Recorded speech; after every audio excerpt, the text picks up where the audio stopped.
Assalamualaikum warahmatullahi wabarakatuh. Selamat pagi, salam sejahtera bagi kita semua. Om Swastiastu, Namo Buddhaya, salam kebajikan. Yang saya hormati Ibu Pengampu mata kuliah Bahasa Indonesia dan yang saya sayangi teman-teman semua.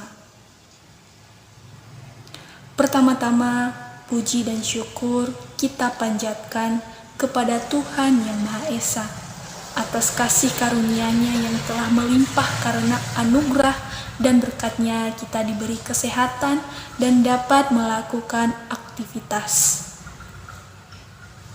Para pendengar yang saya cintai, kita tahu bahwa negara Indonesia ialah negara yang memiliki begitu banyak keberagaman. Salah satunya bahasa daerah. Bahasa daerah adalah kekayaan negeri kita dan sudah menjadi tanggung jawab kita semua untuk melestarikannya. Karena jika bahasa kita punah, maka Indonesia akan kehilangan identitas diri bangsa.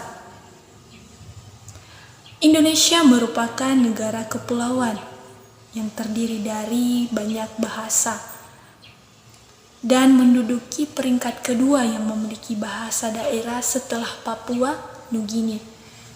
Berdasarkan dari Badan Pengembangan dan Pembinaan Bahasa Kementerian Kebudayaan, jumlah bahasa daerah di Indonesia mencapai 652 jenis. Mengutip dari Kemendikbud, bahasa daerah mengalami kemunduran bahkan terancam punah.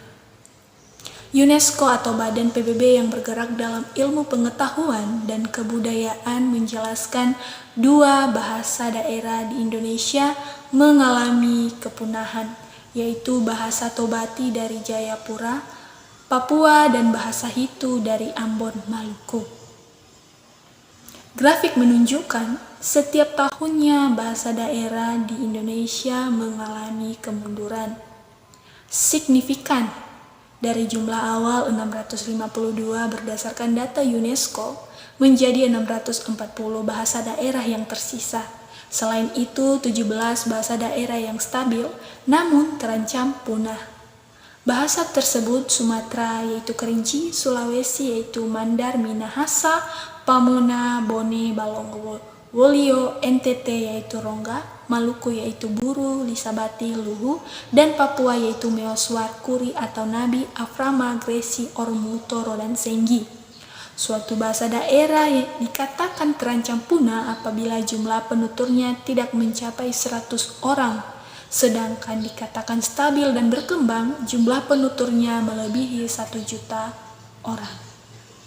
Saudara-saudara sekalian, banyak sekali bahasa daerah yang ada di Indonesia.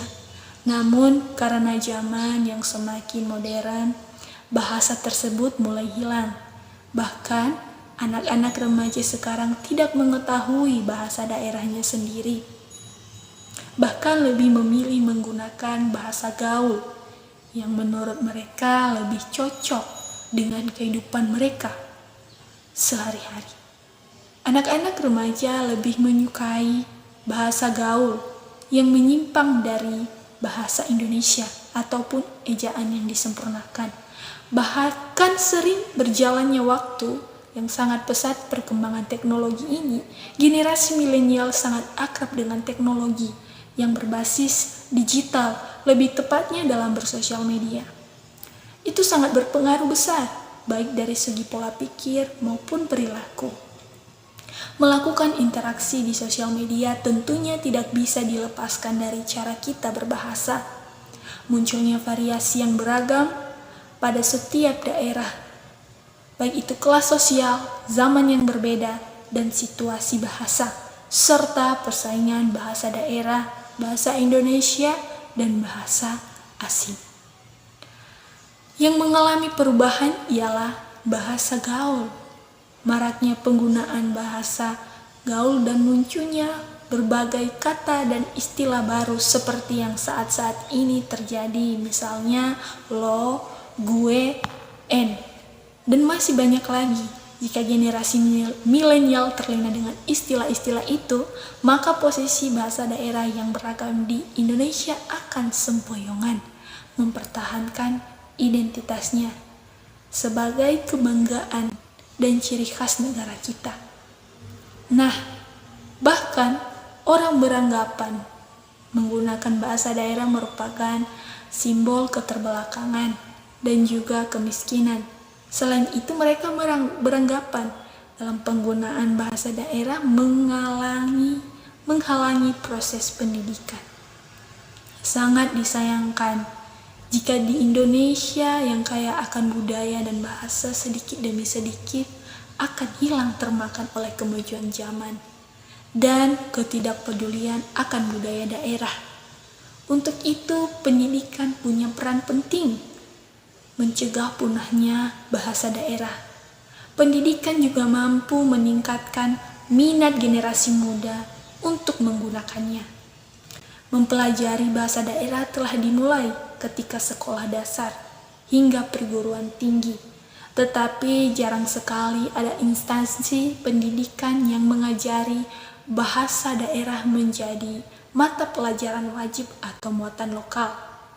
Seperti yang tertuang pada Undang-Undang Nomor 24 Tahun 2009 Pasal 42 Ayat 1, bahwa pemerintah daerah wajib mengembangkan, membina, dan melindungi bahasa dan sastra daerah agar tetap memenuhi kedudukan dan fungsinya dalam kehidupan bermasyarakat sesuai dengan perkembangan zaman dan agar tetap menjadi bagian dari kekayaan budaya Indonesia.